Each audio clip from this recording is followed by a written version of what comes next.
అనగనగా science and technology PG college. అందులో రాహుల్ మరియు కావ్య మొదటిసారి కాలేజీ మొదటి రోజున కలుసుకున్నారు. ఒకే తరగతిలో కూర్చున్నారు.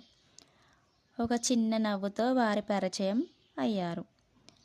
ఆ చిన్న పరిచయం మంచి స్నేహానికి ఆరంభమైంది. వారు చదువులో ఒకరికి ఒకరు సహాయం చేసుకునేవారు.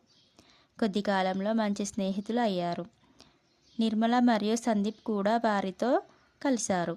నలుగురు మంచి స్నేహితులు అయ్యారు.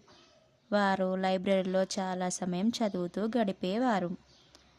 ప్రతి సంవత్సరం వారి స్నేహం మరింత బలపడింది. వారు కాలేజీ చదువు విజయవంతంగా పూర్తి చేశారు. కాలేజీ తర్వాత వారు ఉద్యోగాల కోసం ప్రయత్నించారు.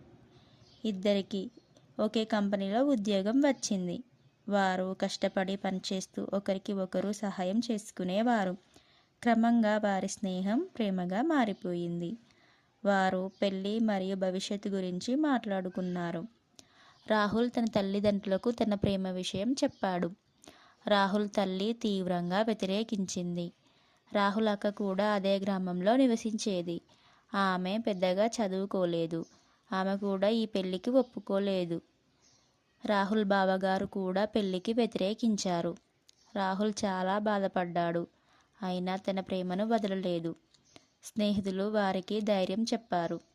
రాహుల్ తన నిర్ణయంలో స్థిరంగా నిలబడ్డాడు.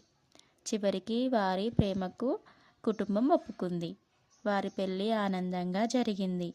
కావ్య గౌరవంగా కొత్త ఇంట్లోకి అడుగు పెట్టింది. ఆమె ఓపికగా అందరితో చాలా కలిసిపోయింది. కుటుంబం కూడా క్రమంగా మారింది.